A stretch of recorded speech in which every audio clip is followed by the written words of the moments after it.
Welcome back. आज हम लोग एक्सपेरिमेंट डिस्कस करने जा रहे हैं to determine resistance of a galvanometer by half deflection method. Distance यहां हमें हर वर्ड को ध्यान से देखना है और वो कुछ न कुछ इंटीमेशन हमें देगा, इंफॉर्मेशन हम लोगों को देगा। पहली चीज हमें रेसिस्टेंस फाइंड आउट करना है, दूसरा गैल्वेनोमीटर का रेसिस्टेंस फाइंड आउट करना है। There are so many ways जिनसे हम लोग गैल्वेनोमीटर का रेसिस्टेंस फाइंड आउट कर सकते हैं। तो हमें यहां हाफ डिफ्लेक्शन मेथड को यूज करना है। जैसा कि ऑब्जेक्टिव है हाफ डिफ्लेक्शन, इट मींस पहले कोई पर्टिकुलर डिफ्लेक्शन हम नोट करेंगे, उसको हाफ में कन्वर्ट करेंगे। अलग अलग तरीके हो सकते हैं, वो यहां सारे एक्सप्लेन करेंगे हम लोग। उसके बेसिस पे हम लोग रेसिस्टेंस फाइंड आउट करने की बात करेंगे। Then after figure of merit, तो हमें ये भी यहां पे ध्यान रखना होगा रेसिस्टेंस क्या होता है, डिफ्लेक्शन क्या होता है, गैल्वेनोमीटर की वर्किंग क्या होती है, और फिर फिगर ऑफ मेरिट क्या होता है। डियर स्टूडेंट्स, नो डाउट जो एम है हमारी फाइल के अंदर एज इट इज प्लेस होना चाहिए। इसमें कोई भी इफ वर्ड नहीं, फुल स्टॉप या कॉमा भी इधर उधर नहीं होना चाहिए। ये बात हम लोग ध्यान रखेंगे और जब भी अपनी एक्सपेरिमेंट फाइल तैयार करेंगे उसमें प्रॉपर यही एम लिखेंगे। ठीक है, अभी मैं थोड़ा सा थ्योरेटिकल बात करना चाहूंगा गैल्वेनोमीटर के बारे में। तो देखिए, गैल्वेनोमीटर का जो प्रिंसिपल होता है उसको एक ब्रीफ डायग्राम की हेल्प से मैंने यहां एक्सप्लेन करने की कोशिश की है। ये मेरे पास एक strong radial uniform magnetic field है। ऑब्वियसली डायरेक्शन मैग्नेटिक फील्ड की ये, इसका मतलब नॉर्थ पोल कहीं यहां पे सिचुएटेड है, साउथ पोल यहां पे कहीं सिचुएटेड है। अब इस यूनिफॉर्म मैग्नेटिक फील्ड के अंदर अगर मैं किसी करंट कैरिंग कॉइल को प्लेस करता हूं, करंट कैरिंग कॉइल को प्लेस करता हूं, तो इसकी चारों आर्म्स पे डिफरेंट फोर्सेस लगते हैं। ये एक्सिस ऑफ रोटेशन मैंने प्रोवाइड कर रखा है। अब इस एक्सिस ऑफ रोटेशन के अलोंग एक फोर्स लगेगा, दूसरी तरफ एक फोर्स लगेगा। ये दोनों ही फोर्सेस जिनको मैंने एनसेंबल किया है, ये parallel to axis of rotation है। इसका मतलब ये कोई भी इफेक्ट इसके ऊपर नहीं कर पाएंगे, कोई भी इफेक्ट इसका नहीं होगा, या ऐसे कह सकते हैं कि ये एक दूसरे को कैंसिल आउट कर देंगे। दूसरी तरफ ये जो दो फोर्सेस हैं, F4 जिसको मैं कह रहा हूं और यहां पे F2 कह रहा हूं, ये दोनों फोर्सेस इक्वल एंड अपोजिट हैं। अब पीछे की पूरी थ्योरी हम लोग अपनी रेगुलर क्लासेस में डिस्कस कर चुके हैं।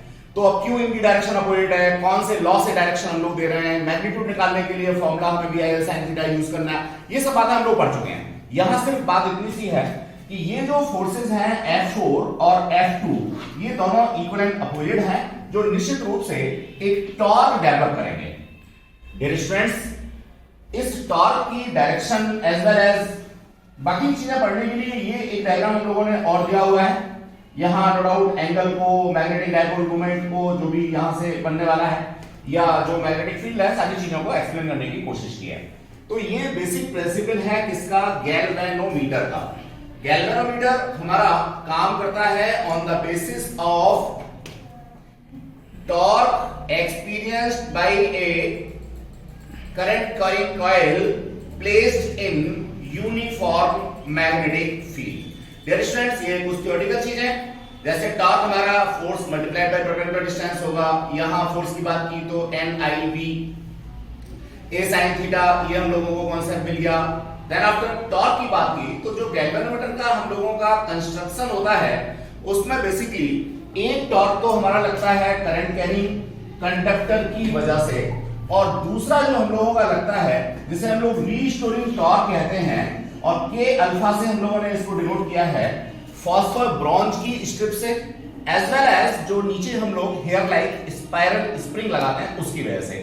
तो जिस समय हमारा रीस्टोरिंग टॉर्क और करंट कैरिंग कॉइल की वजह से लगने वाला या मैग्नेटिक टॉर्क आपस में बराबर हो जाएंगे, तो हमारा जो पॉइंटर है गैल्वेनोमीटर का, वो एक पर्टिकुलर पोजीशन पे आकर के रेस्ट कर जाएगा। उसी को हम लोग कहते हैं डिफ्लेक्शन। और उस समय जो उसके अंदर से करंट फ्लो हो रही है, उस करंट को हम लोग कहेंगे करंट I। यहीं से IG यानी फुल स्केल डिफ्लेक्शन का करंट का कॉन्सेप्ट भी हम लोगों को मिलता है। जिस समय हमारा पॉइंटर लास्ट डिवीजन पे पहुंच जाएगा, उस समय जो भी करंट फ्लो कर रही होगी, उस करंट को हम लोग IG के नाम से जानेंगे, या maximum current flow through galvanometer के नाम से जानेंगे। डियर स्टूडेंट्स, ये फॉर्मूला हम लोगों ने निकाला और निश्चित रूप से इसको यहां एक्सप्लेन करने की कोशिश की। इसके बाद चूंकि हमें फिगर ऑफ मेरिट यहां कैलकुलेट करना है, तो dear students figure of merit क्या होता है इस चीज को मैं एक बार और एक्सप्लेन करना चाहूंगा, आपको बताना चाहूंगा। Figure of merit of a galvanometer, it is defined as the current which produce deflection of one scale division. इसको हम ऐसे समझ सकते हैं कि मान लीजिए ये मेरा डायल है गैल्वेनोमीटर का, इस डायल में ये डिफरेंट मार्क लगाए हुए हैं। अब पॉइंटर अगर मेरा एक किसी मार्क से और कॉन्सिक्यूटिव दूसरे मार्क पे चला जाता है, तो इतना डिफ्लेक्शन यानी वन डिवीजन का डिफ्लेक्शन लेने के लिए जो भी करंट यहां से फ्लो करेगी उसको हम लोग फिगर ऑफ मेरिट के नाम से जानेंगे। No doubt figure of merit को हम लोगों ने यहाँ कैपिटल जी से डिनोट किया है, यहाँ कंफ्यूज होने की जरूरत नहीं है। जो गैल्वेनोमीटर कांस्टेंट होता है उसको हम लोग अगेन कैपिटल जी से ही डिनोट करते हैं। तो ऊपर जो फॉर्मूले में हमने डिनोट किया था वो गैल्वेनोमीटर कांस्टेंट था, और यहां जो हम लोग यूज कर रहे हैं ये हमारा फिगर ऑफ मेरिट के लिए है। आप चाहें तो इसका कोई दूसरा नोटेशन भी ले सकते हैं। Figure of merit equals to current flown through galvanometer divided by alpha. इसको मैंने सॉर्ट आउट किया तो ये K अपॉन NBA के बराबर मिल जाता है। Even that figure of merit को मैं दूसरे वर्ड्स में इन टर्म्स ऑफ सेंसिटिविटी भी डिफाइन कर सकता हूं। बेसिकली सेंसिटिविटी का जो रेसिप्रोकल है उसी को हम लोग फिगर ऑफ मेरिट के नाम से जानते हैं। अब ये तो बड़ा क्लियर सा है कि जिस इंस्ट्रूमेंट की सेंसिटिविटी ज्यादा होगी वो उतना ही अच्छा माना जाएगा, यानी फिगर ऑफ मेरिट जिस इंस्ट्रूमेंट का जितना कम होगा वो उतना ही अच्छा माना जाएगा। बड़ा सिंपल सा कॉन्सेप्ट है। और यहां पे अगर मैं सेंसिटिविटी की बात करता हूं तो इसको कहीं ना कहीं मैं लीस्ट काउंट के टर्म्स में भी ला सकता हूं। तो डिस्टेंस सेंसिटिविटी क्या है? किसी भी इंस्ट्रूमेंट को मैं सेंसिटिव तब कहूंगा या ज्यादा सेंसिटिव तब कहूंगा जब उसमें लार्ज स्केल डिफ्लेक्शन हो छोटी सी करंट फ्लो कराने पर, यानी whenever a small current is passed through galvanometer and it shows a greater deflection, then it will be termed as it is more sensitive or its sensitivity is high. तो dear students ये concept है। अब अगर sensitivity की बात करते हैं तो again IS equals to alpha over I, या बिल्कुल देखेंगे तो यहां इसका रेसिप्रोकल हम लोगों को टर्म्स ऑफ वोल्टेज भी हम लोग शो कर सकते हैं, बता सकते हैं। हालांकि हम लोगों की सीबीएसई सिलेबस में एट प्रेजेंट वोल्टेज सेंसिटिविटी नहीं है, लेकिन फिर भी क्वेश्चन चूंकि आपस में एक दूसरे से जुड़े रहते हैं तो आपको एटलीस्ट वोल्टेज सेंसिटिविटी का फॉर्मूला तो याद ही रखना चाहिए। That is alpha over B या अल्फा ओवर आई आर, या आप लोग कह सकते हैं NBA ओवर KR। तो यहां से आप लोग वोल्टेज सेंसिटिविटी, करंट सेंसिटिविटी की बात कर सकते हैं।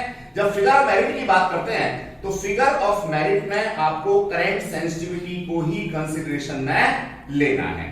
डियर स्टूडेंट्स ये कुछ फैक्टर्स हैं जिनके ऊपर सेंसिटिविटी या फिगर ऑफ मेरिट डिपेंड करेगा। नो डाउट अगर आपको ये फॉर्मूला याद है NBA ओवर के IS के लिए तो आप यहीं से बता सकते हैं। नंबर ऑफ टर्न्स के ऊपर डिपेंड करेगा, मैग्नेटिक फील्ड के ऊपर डिपेंड करेगा, एरिया के ऊपर डिपेंड करेगा, रीस्टोरिंग कांस्टेंट के ऊपर डिपेंड करेगा, व्हाटएवर। डियर स्टूडेंट्स यहां हमारी कुछ लिमिटेशंस होती हैं, जैसे अगर मैं नंबर ऑफ टर्न्स बढ़ाता हूं तो मेरा गैल्वेनोमीटर बल्की हो जाता है, इसका रेजिस्टेंस बहुत ज्यादा हो जाता है, इसलिए मैं इसमें नंबर ऑफ टर्न्स एक लिमिट के बाद नहीं बढ़ा सकता। ये सारी चीजें मैंने यहाँ पे मेंशन की हुई है। मैग्नेट की जहां तक बात है, स्ट्रॉन्ग मैग्नेटिक फील्ड बनाने के लिए हम लोग हॉर्स शू मैग्नेट बनाते हैं, या हम लोग ऐसा कहते हैं कि रेडियल मैग्नेटिक फील्ड प्रोवाइड करते हैं। क्रॉस सेक्शनल एरिया बढ़ाने से निश्चित सी बात है जो गैल्वेनोमीटर का साइज है वो हमारा काफी बड़ा हो जाएगा, और जब बड़ा हो जाएगा तो फिर हम उसको आराम से मूव नहीं कर पाएंगे, एक जगह से दूसरी जगह पे नहीं कर पाएंगे, या ट्रांसपोर्टेबिलिटी उसकी कम हो जाएगी। K की वैल्यू जो रीस्टोरिंग कांस्टेंट है, जिसको हम टॉर्जन कांस्टेंट के नाम से जाने हैं, ये बेसिकली जो फॉस्फर ब्रॉन्ज है उसकी स्ट्रिप से यूज करते हैं। तो फॉस्फर ब्रॉन्ज का जो K है या इलास्टिसिटी है वो कंपैरेटिवली हम लोगों को सुटेबल यहाँ पे मिलती है। डियर स्टूडेंट्स एक एग्जांपल के बेसिस पे फिगर ऑफ मेरिट को कैसे हमें कंप्यूट करना है, कैलकुलेट करना है, ये हमने यहाँ एक्सप्लेन करने की कोशिश की है।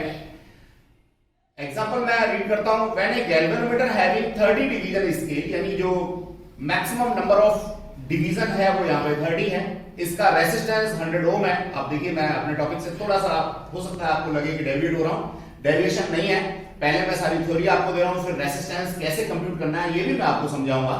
यहां डायरेक्टली रेसिस्टेंस दे रखा है कि जो गैल्वेनोमीटर का रेजिस्टेंस है वो 100 ओम है, is connected in series with a battery of EMF 3 volt through a resistance of 200 ओम, यानी जो एक्सटर्नल रेसिस्टेंस है वो हमारा यहाँ पे 200 ओम है। Shows full scale reflection, full scale reflection का मतलब अगेन वही IG आपको यहां से मिल गया।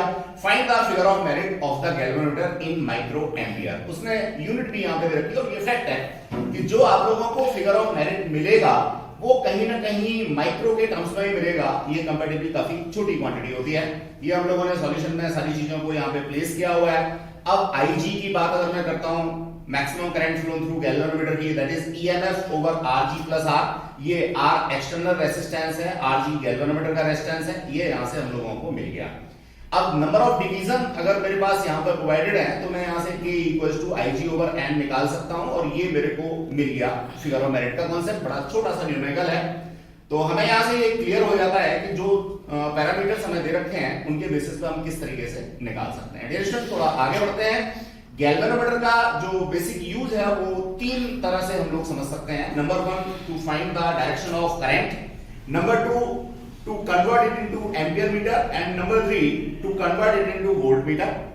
तो गैल्वेनोमीटर को अगर एम्पियर मीटर में कनेक्ट करना है तो लो वैल्यू रेजिस्टेंस, जिसे हम लोग शंट कहते हैं, वो हमको अप्लाई करना होता है पैरेलल टू गैल्वेनोमीटर। अगर हम इसे वोल्ट मीटर में कन्वर्ट करना चाहते हैं तो हम लोगों को एक high value resistance R galvanometer के सीरीज में लगाना होता है। इस तरह से हम लोग इनका कन्वर्जन कर सकते हैं। तो it's a simple view about galvanometer. अब मैं थोड़ा सा और आगे बढ़ना चाहूंगा। गैल्वेनोमीटर देखने में किस तरह का होता है आप ये देख सकते हैं। यहाँ नॉर्थ और साउथ पोल जो आप लोगों को सेमी सर्कुलर दिखा रखे हैं, that is only for producing A radial magnetic field. ये बीच में हम लोगों को कॉइल दे रखी है, ऊपर ये हम लोगों को डिविजन्स के लिए स्केलिंग दे रखी है। और इसका दूसरा व्यू अगर मैं देखता हूं तो ये मेरे को मिलता है, ये करंट कैरिंग कॉइल है। अगर आप देखेंगे तो इस कॉइल के अंदर हम लोगों ने यहाँ पे प्लेस किया हुआ है ये सॉफ्ट आयरन कोर, ये आप देख रहे हैं, ये सॉफ्ट आयरन कोर हम लोगों ने प्लेस किया हुआ है। इसके पीछे रीजन वही again radial magnetic field produce करना है, यानी कि जो मैग्नेटिक फील्ड है उसको यहाँ पे कॉन्सेंट्रेट करना है। ये हमारा देखिए सेमी सर्कुलर या कह सकते हैं या हॉर्सशू कह सकते हैं, ये मैग्नेट है जिसका नॉर्थ पोल साउथ पोल अगर देखेंगे तो सेमी सर्कुलर पाथ में ही हम लोगों को यहाँ पे मिलता है, जिससे कि मैग्नेटिक फील्ड लाइंस जो है, मैक्सिमम मैग्नेटिक फील्ड लाइंस इस कॉइल के सेंटर पोर्शन से निकल के आए।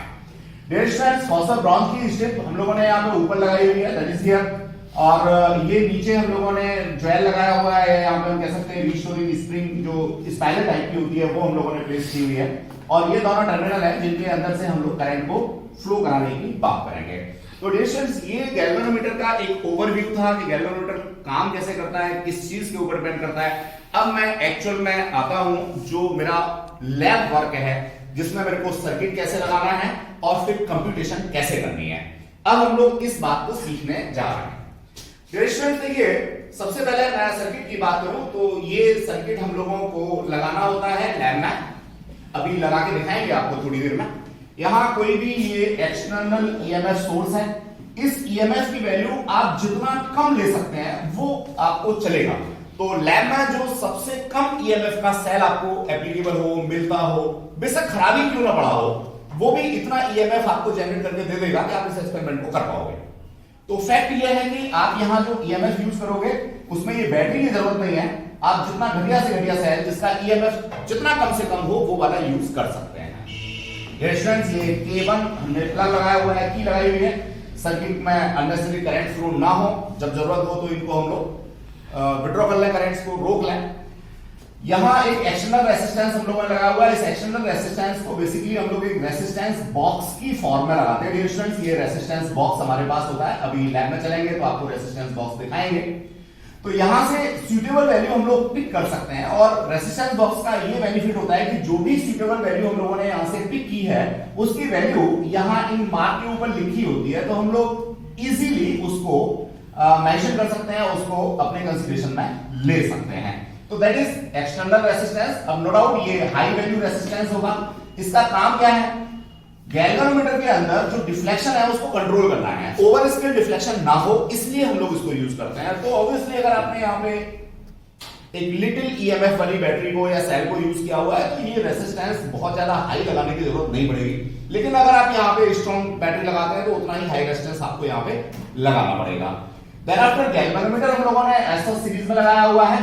बेटर रहेगा कि जो बैटरी का पॉजिटिव टर्मिनल है तो गैल्वेनोमीटर का भी आप पॉजिटिव टर्मिनल ले लें। इससे बेनिफिट होगा कि जो हमारा डिफ्लेक्शन है वो एक प्रॉपर डायरेक्शन में मिलेगा। हालांकि अगर आप इसकी पोलरिटी चेंज करेंगे तो कोई फर्क नहीं पड़ने वाला। सबको पता है कि जो गैल्वेनोमीटर का डायल है उसका जीरो सेंटर में होता है, तो वो किसी भी डायरेक्शन में डिफ्लेक्शन दे सकता है।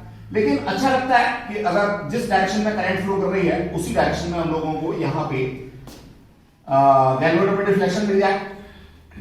गैल्वेनोमीटर के साथ में हमने अलोंग विद के या कुंजी हिंदी में कहते हैं हम लोग, या इंग्लिश में इसको स्विच कहते हैं या की कहते हैं, तो ये एक की के साथ में हम लोगों ने कंपैरेटिवली लो वैल्यू रेसिस्टेंस लगा रखा। और ये लो वैल्यू रेसिस्टेंस भी हम लोग in terms of resistance box he apply करेंगे, जिससे कि जो भी रेसिस्टेंस हम यहाँ पे अप्लाई कर रहे हैं उसकी वैल्यू हमें पता हो।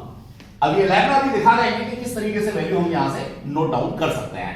तो ये जो रेसिस्टेंस है या ये शंट है, ये दोनों ही हमारे in terms of resistance box होंगे। ये हाई वैल्यू रेसिस्टेंस होगा जबकि ये कंपैरेटिवली लो वैल्यू होगा। मॉडरेट भी नहीं, लो वैल्यू रेसिस्टेंस आपका होगा। तो डियर स्टूडेंट्स, अब करना क्या है इसमें समझिए।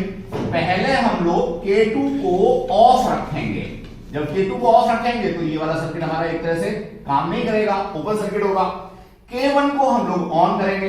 K1 को ऑन करेंगे तो हमारा गैल्वेनोमीटर में डिफ्लेक्शन आएगा। तो हमारी कोशिश ये होगी कि जो गैल्वेनोमीटर में डिफ्लेक्शन आ रहा है वो हमारा इवन नंबर पे जाकर के रेस्ट करे।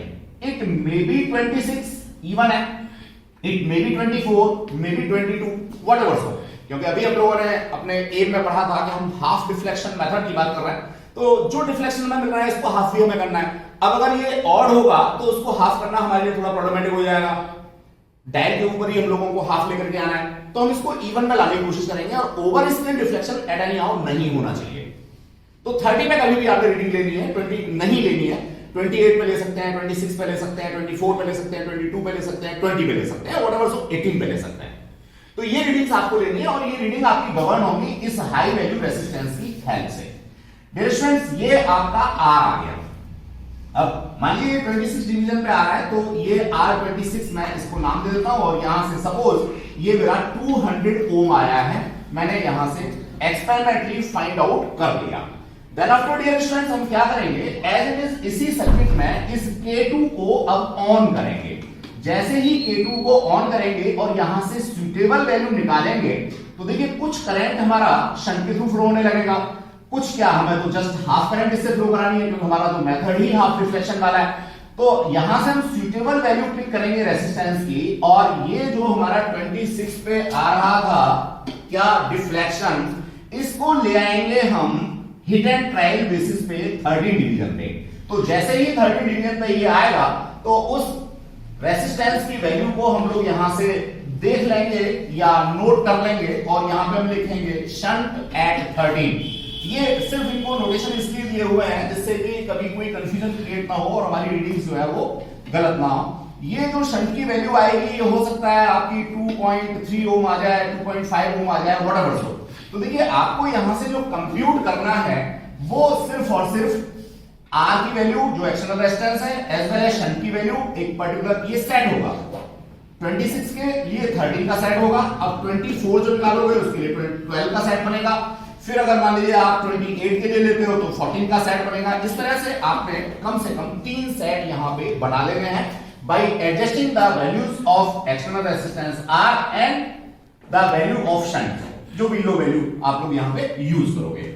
तो प्रैक्टिकल वर्क आप लोगों का ऑलमोस्ट यहां से कंप्लीट हो जाता है। एक काम यहां पे और भी करेंगे, क्या करेंगे डियर स्टूडेंट्स, एक सेंसिटिव एम्पियर मीटर आप अगर यहां पे यूज कर लेंगे, it may be in micro ampere, तो आपके लिए थोड़ा और आसान हो जाएगा। जो भी मेरी वैल्यूज हैं R26 की, S13 की या व्हाटएवर सो, उन पे ये करंट को आप लोग यहां से मॉनिटर करते रहेंगे, चाहेंगे तो साथ में लिख भी लेंगे। क्योंकि निश्चित जिस समय मेरा पर्टिकुलर आर है और जो पर्टिकुलर एस है, इसके लिए जो करंट फ्लो होने वाली है वो ऑलमोस्ट मेरी कैसी होनी चाहिए, सेम होनी चाहिए या कांस्टेंट होनी चाहिए। तो हालांकि कहीं बुक्स में ऐसा मिलता नहीं है, लेकिन अगर आप लगा लेंगे तो इसमें कोई नुकसान नहीं है, ये आपको कहीं ना कहीं बेनिफिट ही देगा। अब मैं कंप्यूटेशन की बात करूंगा डियर स्टूडेंट्स। कंप्यूटेशन बड़ा क्लियर सा है, यहां सामने हमने रखा है। जैसा मैंने पहले बताया था कि हम K2 को ऑफ रखेंगे, तो ऑफ जिस समय रखेंगे तो सिर्फ हमारा नीचे वाला सर्किट काम कर रहा होगा। इस सर्किट में फ्लो होने वाली करंट जो कि सीधे सीधे मैं यहां से मेजर भी कर सकता हूं, जो माइक्रोएम्पियर मैंने लगा रखा है यहां से मैं मेजर भी कर सकता हूं, यानी तो कंप्यूट कर सकता हूं। That is I equals to EMF of the cell over R plus RG। That is R is external resistance जो हम लोगों ने यहां पे 26 ले लिया था, RG अननोन वेरिएबल है जो मेरे को यहां से यूज करना है। अब रह गया यहाँ पे EMF, तो भैया ये EMF हम लोगों को सेल का पता होना चाहिए। जैसे आपने लेग्रांज से सेल किया यूज किया है तो ऑब्वियसली उसका EMF क्या होगा, ठीक है ना। या आप यहाँ पे अगेन एक सेंसिटिव वोल्टमीटर लगा करके भी इसका मेजर कर सकते हैं। अब सेंसिटिव वोल्टमीटर नॉर्मली हम लोग यूज नहीं करते, तो लैब में हमारे पास क्या होता है, मल्टीमीटर होता है, डिजिटल मल्टीमीटर होता है। तो डिजिटल मल्टीमीटर की हेल्प से आप लोग यहाँ से पोटेंशियल इसके अक्रॉस जो है फाइंड आउट कर सकते हैं और उसको यहाँ पे सीधे सीधे प्लेस कर सकते हैं। तो डियर स्टूडेंट्स यहां से अगर आप देखेंगे तो एक इक्वेशन आपको मिल जाता है जब हमने K2 को ऑफ रखा हुआ है। अब जैसे ही मैं इस K2 को ऑन करूंगा तो मेरा दूसरा कॉन्सेप्ट ये मिलेगा, यहां मैंने क्लियरली मेंशन किया हुआ है, हाईलाइट भी किया हुआ है जिससे कि आपको रीडिंग में कहीं कोई दिक्कत ना आए। Whenever K2 is closed, K1 तो क्लोज रहेगा ही। अभी पीछे बच्चा कह रहा है कि जी K1, हाँ भैया K1 अगर क्लोज नहीं होगा तो निश्चित सी बात है K2 में से करंट फ्लो करेगी ही नहीं, तो K2 तो आपका ऑन रहेगा ही। लेकिन ध्यान रहे पूरी रीडिंग लेते समय लंबा ड्यूरेशन ना हो जाए। कभी ऐसा ना हो कि एक रीडिंग लेकर के आप किसी फ्रेंड से बात करना शुरू कर दें, इतने में क्या होगा, रेजिस्टेंस हीट अप हो जाएगा अल्टीमेट, या बैटरी का जो इंटरनल रेजिस्टेंस है वो ज्यादा इफेक्टिव हो जाएगा, अल्टीमेटली रीडिंग जो है गड़बड़ हो जाएगी। तो दोनों रीडिंग जो आप ले रहे हैं वो बिल्कुल आपको लगातार लेनी है, कॉन्सेक्यूटिव लेनी है, विदाउट एनी डिले लेनी है। स्मॉल ड्यूरेशन के लिए ही आपको सर्किट के अंदर से करंट फ्लो करानी है। ऐसा हम लोग पहले जो इलेक्ट्रिकल के प्रैक्टिकल्स कर चुके हैं उसमें पहले एक्सप्लेन भी कर चुके हैं, बता भी चुके हैं। तो डियर स्टूडेंट्स यहां से अब R डैश आ जाएगा। ये R डैश जो आपको मिलेगा that is S value of shunt, RG resistance of calculator ऊपर से कैलकुलेट करके लाओगे, that is shunt, again that is RG। तो इस तरह से आप लोग R डैश निकाल लेंगे। अब total current drawn from the battery, चाहेंगे तो ये टोटल ड्रॉन जो करंट है वो माइक्रो एम्पीयर मीटर से भी डायरेक्ट आप लोग ले सकते हैं, लेकिन आपको सिर्फ अपने रिजल्ट्स को वेरीफाई करने के लिए उसको यूज करना है। मतलब वहां से डायरेक्ट वैल्यू नहीं लेंगे, आपको कैलकुलेट ही करना होगा। तो रेशियो जब आप कैलकुलेट करेंगे तो I डैश की वैल्यू आप लोगों को ये मिल जाएगी E over R plus R dash. R आप ऊपर से लेकर के आ रहे हैं और R डैश की वैल्यू आपने यहाँ पे कंप्यूट की हुई है। अब आपके पास में कॉन्सेप्ट आता है डियर स्टूडेंट्स नेक्स्ट, जिसमें आप फिगर ऑफ मेरिट की बात करते हैं या आगे की कैलकुलेशंस की बात करते हैं। तो देखिए यहां मैंने कैलकुलेशंस आपको दे रखी है। इतनी लंबी कैलकुलेशन आपको अपने एक्सपेरिमेंट ड्यूरेशन में करने की जरूरत नहीं पड़ेगी, थोड़ी सी ही चीजों की जरूरत होगी। मैं अभी एक्सप्लेन कर देता हूं। S एंड G ये क्या है, the current gets divided through S and G in the inverse ratio of S and RG। ये S क्या है, RG क्या है, ये सारी चीजें हम लोग ऊपर एक्सप्लेन कर चुके हैं। यहां से हम लोग करंट की वैल्यू को फाइंड आउट करके दे सकते हैं, या फिगर ऑफ मेरिट निकालने का जो ऊपर तरीका हमने बता रखा है उसकी हेल्प से हम लोग फिगर ऑफ मेरिट को निकाल पाएंगे। Thanks a lot.